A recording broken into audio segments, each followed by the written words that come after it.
Hi everyone, in front of me I've got OPPO Find X5 Pro, and let me share with you how to set camera timer on this device.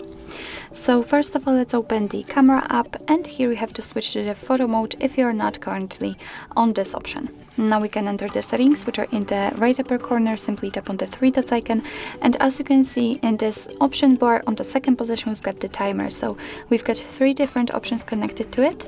Right now the timer is turned off because this icon with the clock which is crossed out is highlighted, but we can set also 3 or 10 seconds delay. So let me pick 10 seconds delay. All you have to do is to simply tap on the option like to use, and now we can go back to the camera and tap on the shutter button. And as you can see, from now on your device will count down from 10, and after that time it will simply take a photo.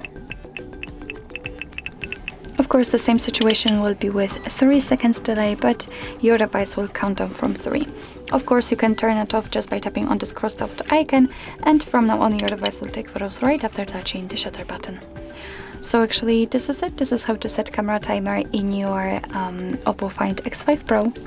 Thank you so much for watching. I hope that this video was helpful, and if it was, please hit the subscribe button and leave a thumbs up.